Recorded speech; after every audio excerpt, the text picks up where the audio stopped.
안녕하세요. 오늘도 서연살롱을 찾아주셔서 감사합니다. 미국인 남편과 결혼해서 현재 미국에 거주 중인 여성이에요. 미군인 제 남편은 텍사스 시골에 있는 군부대에서 복무 중이에요.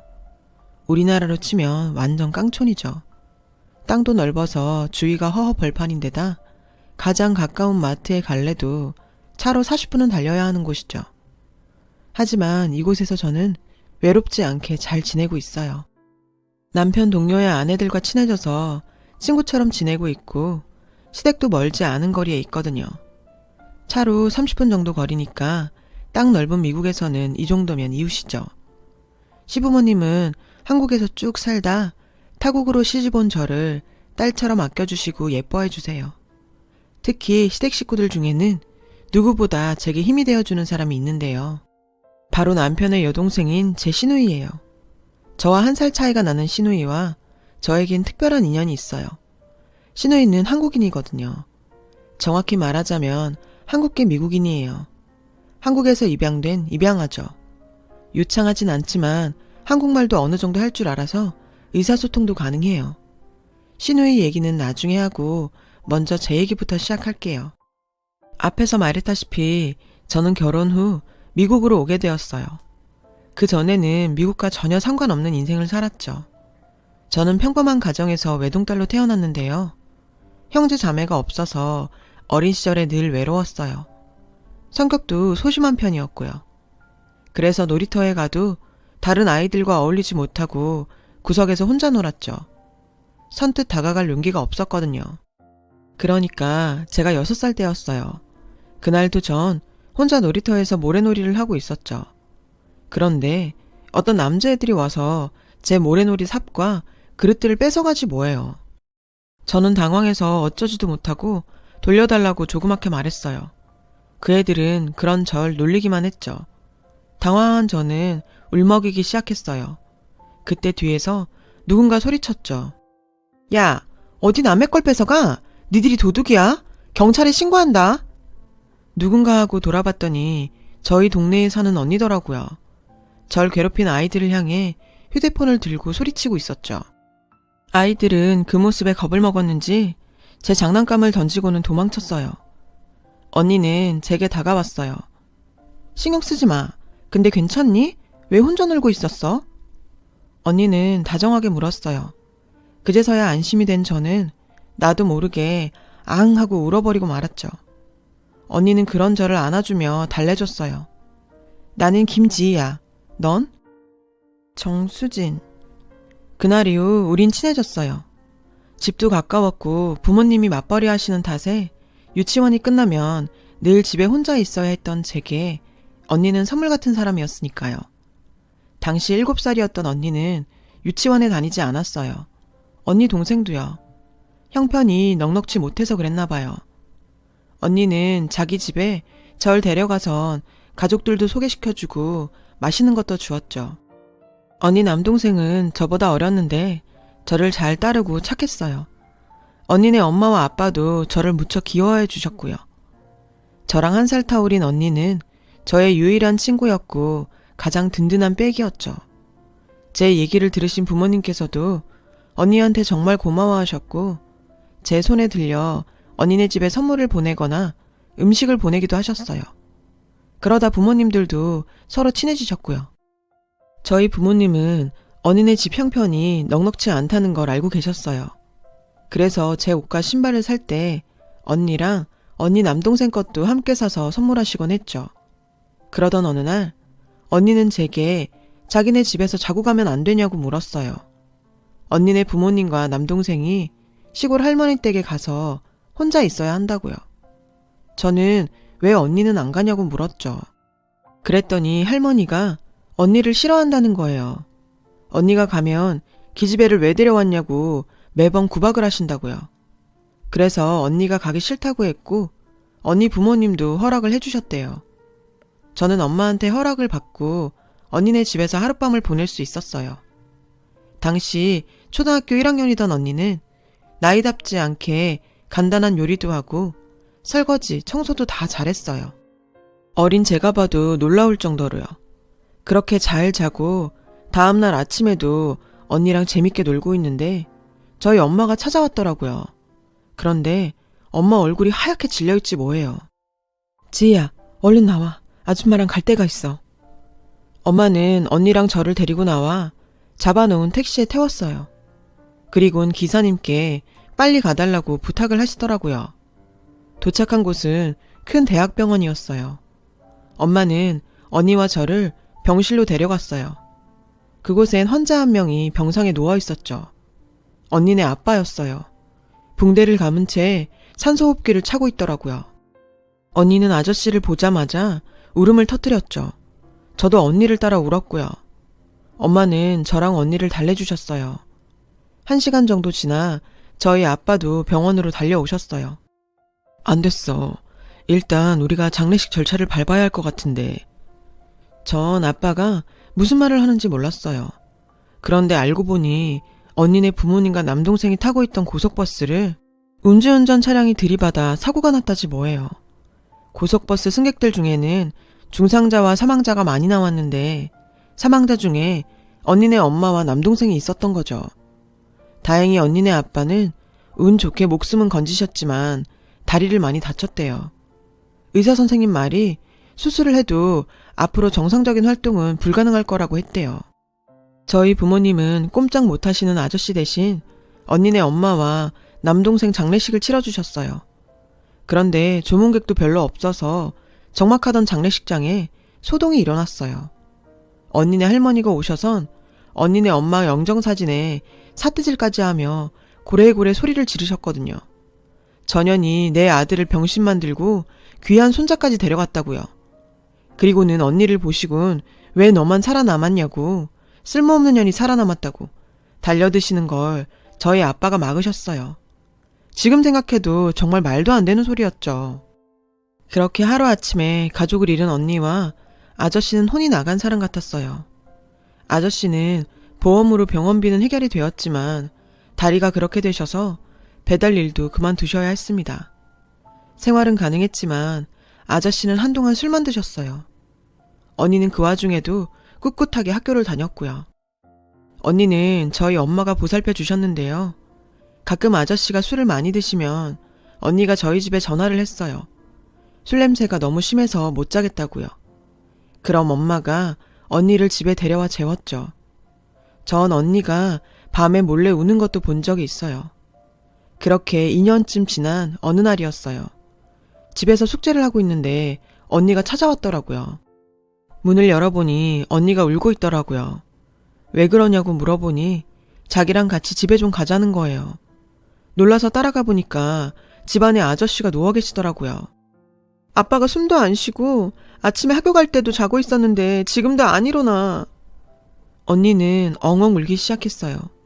저는 어떻게 해야 할지 몰라 일단 엄마한테 전화를 했어요. 엄마는 당장 119에 신고하라고 했어요. 그리고 119 대원한테 엄마 전화번호를 적어주라고요. 엄마 말대로 일을 처리한 저는 언니를 데리고 집으로 돌아왔어요. 결국 그날 아저씨는 언니만 혼자 남긴 채 세상을 떠났어요. 사인은 우울증으로 인한 일이었습니다. 하나 남은 어린 딸을 두고 떠날 정도로 아저씨는 심각한 상태였던 거예요. 언니는 얼마나 울었는지 장례식 내내 물도 잘 못 넘길 정도로 탈진해 있었죠. 엄마는 언니가 안타까워서 당분간 우리 집에서 데리고 있자고 했어요. 이후 일은 차차 생각해 보자고요. 애 하나 낳는다고 생활이 어려워지는 것도 아니니 그러자고 아빠도 동의하셨고요. 그런데 복병이 생겼어요. 언니 친할머니가 언니를 데려가겠다지 뭐예요? 엄마는 한 번에 알아보셨죠. 언니를 위해 좋은 결정이 아니라는 걸요. 장례식 내내 언니한테 내 아들 잡아먹고 기어이 너 혼자 살아남았냐고 욕하시던 걸 다 보셨거든요. 할머니한테 가면 언니가 힘들어질 게 불보듯 뻔했죠. 하지만 저희 부모님은 힘이 없었어요. 친가족도 친척도 아닌 그저 이웃집 아줌마 아저씨일 뿐이었으니까요. 할머니 쪽에서 친권을 주장하고 키우겠다고 나섰으니 법적으로도 권한은 할머니 쪽에 있었어요. 언니는 결국 장례식이 끝나고 일주일 뒤 할머니 집으로 가게 됐어요. 떠나던 날 아침 언니는 여느 때처럼 우리 식구와 함께 밥을 먹었어요. 하지만 누구도 음식을 삼킬 수 없었죠. 급기야 언니와 저는 부둥켜 안고 울었어요. 가지 말라고, 같이 살자고요. 엄마는 10살밖에 안 된 애가 무슨 죄가 있다고 이렇게 고된 인생을 살아야 하느냐며 눈물을 훔치셨죠. 잠시 뒤 언니네 삼촌이 언니를 데리러 왔어요. 아빠는 언니네 삼촌을 보곤 걱정을 하셨죠. 인상을 보니 어린 언니한테 무슨 짓이라도 저지를 것 같다고요. 그렇게 언니는 삼촌 손에 이끌려 시골 할머니 댁으로 가고 말았어요. 다행히 엄마가 삼촌의 연락처를 받아 나온 덕에 그 후로도 언니와 전 가끔 통화를 할 수 있었어요. 수화기 너머로 들리는 언니 목소리는 늘 어둡고 우울했죠. 가끔은 울기도 했어요. 보고 싶다고요. 엄마 아빠도 그런 언니를 안타까워하셨지만 어쩔 도리가 없었죠. 그렇게 반년 정도 언니와 전 연락을 하며 지냈어요. 그러다 겨울방학이 되었고 엄마가 언니를 보러 가자고 하셨죠. 그래서 언니 집에 전화를 했는데 삼촌이 받더라고요. 엄마는 가능하다면 언니를 데리고 같이 놀러 가고 싶다고 했어요. 그랬더니 글쎄, 걔 여기 없어요. 이러지 뭐예요. 엄마는 깜짝 놀라서 그게 무슨 소리냐고 되물었죠. 아, 저도 몰라요. 어머니가 어디로 보낸 것 같은데 기집애라고 구박하는 건 알았지만 저한테도 말 안 하고 어디로 보내버릴 줄 알았겠어요. 저는 잘못 없어요. 그 삼촌은 자기한테 화살이 돌아올까봐 무서웠던 건지 변명만 해댔고 엄마는 당장 그곳 주소를 말하라고 윽박질렀어요. 결국 우리 식구는 언니네 할머니 집으로 내려갔죠. 언니 할머니란 사람은 정말 인간이 맞나 싶을 정도로 뻔뻔했어요. 우리 부모님이 언니를 어디로 보냈냐고 따지니 버럭 화를 내지 뭐예요. 내가 내 손녀 알아서 한 걸 남한테 꼬치꼬치 다 보고해야 되는 거요. 우리 집 꼴을 좀 봐요. 댁들은 먹고 싶은 거 다 먹고 배 기름칠하는 사람들일지 몰라도 우리 집은 입 하나라도 더 줄여야 돼. 걔한테도 더 좋은 데로 보낸 거요. 내 아들의 장손까지 죽이년한텐 겉도 과분하지. 암 그렇고 말고. 엄마는 화가 나서 그게 왜 지희 잘못이냐고, 그 어린애가 무슨 잘못이 있어서 그렇게 구박하냐고 따졌어요. 그리고는 언니를 어디로 보냈는지 당장 말하라고 소리쳤죠. 엄마가 계속 추궁하자 할머니는 갑자기 집 안으로 들어가더니 소금을 한 바가지 퍼다가 우리 가족을 향해 뿌리더군요. 아빠가 재빨리 절 감싸서 저는 맞지 않았지만 정말 무서웠어요. 할머니는 당장 떠나지 않으면 경찰을 부르겠다고 으름장을 놓았죠. 수진이도 있는데 그만하자. 다른 방법을 찾아보자고. 아빠는 엄마를 말렸어요. 결국 우리 가족은 언니의 행방을 알지도 못한 채 그렇게 집으로 돌아와야 했어요. 엄마와 저는 그 후로도 언니네 집에 연락해서 언니를 찾으려고 노력했지만 돌아오는 건 욕설과 폭언뿐이었죠. 그때마다 전 언니가 불쌍해 울먹였고 그런절 엄마는 따뜻하게 달래주었어요. 수진아, 열심히 살다 보면 꼭 다시 만날 수 있을 거야. 그러니 너무 마음 아파하지 마. 그 후로도 전 언니에 대한 기억을 떨치기 힘들었어요. 꿈에 언니가 나오기라도 하면 더 그랬죠. 다만 시간이 흘러감에 따라 조금씩 언니를 떠올리는 날이 줄어들긴 했어요. 시간이 흘러 저는 대학에 진학했고 평범한 대학 생활을 보내고 졸업학기를 맞았죠. 취업전쟁에 끼어들어 치열한 경쟁을 벌인 저는 다행히 전공을 살려 외국계 기업에 입사할 수 있었어요. 직업상 외국인들을 많이 만났고 해외 출장도 많이 다녔어요. 그러다 지금의 남편을 만나게 되었죠. 입사한 초기 저희 회사에 선한 인상의 외국인 사원이 있었는데요. 바로 제 사수였죠. 파란 눈동자가 예쁜 사람이었어요. 늘 웃으며 친절하게 업무 지도를 해주셨죠. 하지만 제가 입사하고 1년 반쯤 지나 미국 지사로 돌아가 버렸어요. 사수가 미국으로 돌아가고 9개월쯤 뒤 전 미국으로 출장을 가게 되었고 어떻게 알았는지 사수가 연락을 했더라고요. 만나자고요. 약속 장소에 나가보니 사수가 데려온 친구도 있었어요. 그 사람은 군인이었죠. 처음엔 좀 우락부락한 인상이라 무서웠는데 얘기를 하다 보니 정말 재밌고 심성도 고운 사람 같았어요. 우린 서로 연락처를 주고받았고 한국에 와서도 이메일과 영상통화로 계속 연락을 이어갔어요. 그렇게 장거리 연애 끝에 우린 결혼을 약속했죠. 이 남자가 바로 지금의 제 남편이에요. 우리는 장거리 커플이라 연애 중 실제로 만난 건 1년에 5번 정도였어요. 주로 제가 미국으로 출장을 가거나 남편이 휴가 때 한국으로 왔죠. 몸은 멀리 떨어져 있었지만 마음은 늘 함께였어요. 남편은 한국에 와서 저희 부모님께도 인사드렸어요. 결혼 승낙을 받으려고요. 저희 부모님은 외국인 사익감을 편견 없이 봐주셨고 흔쾌히 허락해 주셨죠. 아낌없는 축복과 함께요. 그렇게 장거리 연애를 이어가는 중 전 승진을 했고 남편도 군대에서 진급을 하는 등 우린 각자의 자리에서 성과를 내게 되었어요. 경제력도 갖춰지자 남편은 제게 청혼을 했어요. 저는 기쁜 마음으로 승낙을 했어요. 남편이 워낙 믿음직한 사람이기도 했고 솔직히 장거리 연애에 지쳐 있었거든요. 양가 부모님도 허락해 주셔서 저희는 본격적으로 결혼 준비를 하게 되었죠. 남편의 직업상 결혼 후 미국에서 거주해야 했어요. 다행히 회사에서 미국 지사에 자리를 마련해 주어서 전 일을 그만두지 않고 계속할 수 있었죠. 결혼 전에 남편의 가족들을 만나기로 했어요. 남편이야 한국 올 때마다 저희 집에서 밥도 먹고 부모님께 인사도 드렸지만 전 일정이 맞지 않아 아직 인사를 못 드린 상태였거든요. 때마침 미국 출장이 잡혀서 시부모님께 인사를 드리러 가게 되었어요. 차를 타고 남편과 함께 본가로 가는 동안 남편은 자기 여동생에 대한 얘기를 했죠. 솔직히 전 시부모님을 만나면 뭐라고 해야 할지 입속으로 연습을 하느라 남편의 말을 귓등으로도 안 들었어요. 남편은 몰랐겠지만 말이에요. 그러는 사이 본가에 도착했죠. 예쁜 2층 집이었어요. 현관문을 여니 시부모님께서 나와 저를 맞아주셨어요. 미국 홈 드라마에 나올 법한 인자하고 푸근한 인상이었습니다. 어머님은 저를 꼭 안아주시며 잘 왔다고 환영해 주셨어요. 그때 젊은 동양인 여자가 눈에 띄었어요. 남편은 자기 여동생이라며 소개했죠. 깜짝 놀랐어요. 백인 남편한테 동양인 여동생이 있을 거라고 누가 상상이나 했겠어요? 저는 그제야 여동생이 입양된 동생이란 걸 알았어요. 차에서 흘려들었던 남편의 말이 이런 얘기였던 거죠. 전 놀라지 않은 척 웃으며 인사를 했어요. 미국식으로 제 이름을 밝히면서요. 그런데 제 이름을 들은 남편의 여동생이 저를 보고 눈물을 흘리지 뭐예요? 저와 남편, 그리고 시부모님도 모두 당황했어요. 남편은 왜 그러냐고 동생에게 물었죠.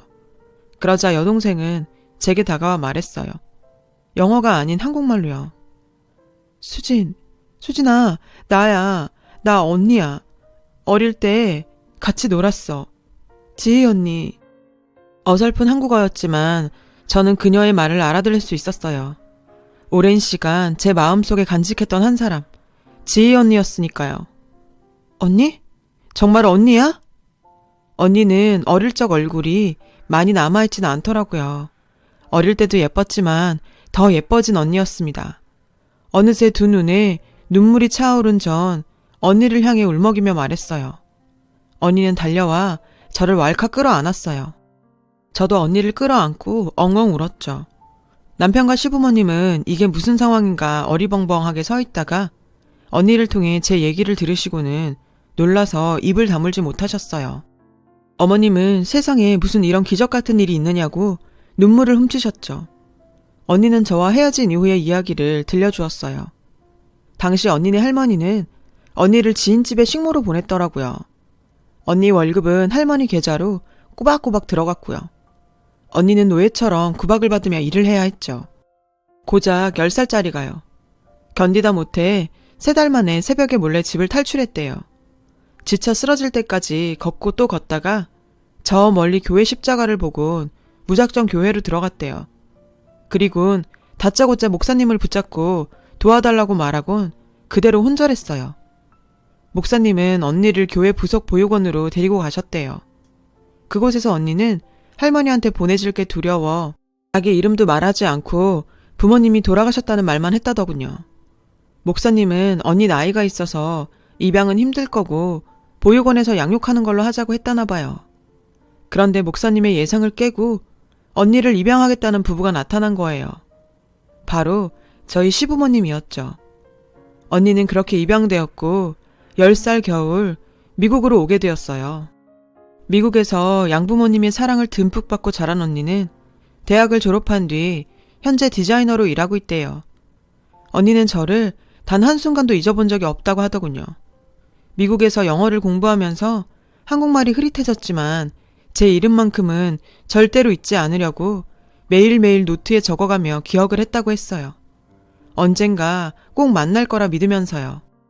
그런데 이렇게 한 가족이 되다니 정말 믿기지가 않는다며 너무 행복하다면서 어쩔 줄 몰라 하더군요.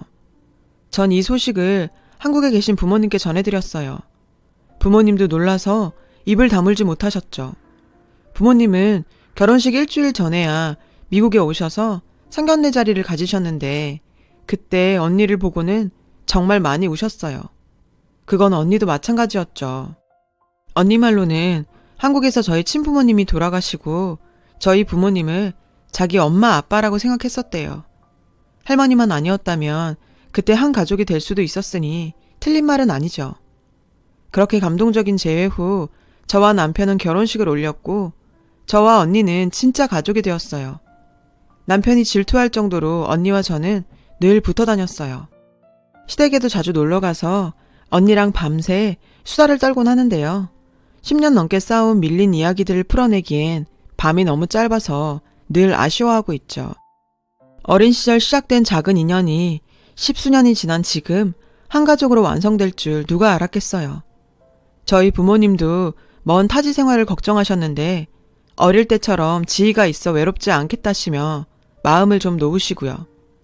멀고 긴 길을 돌아 다시 만난 만큼 앞으로도 끈끈한 우정 이어가려고 합니다.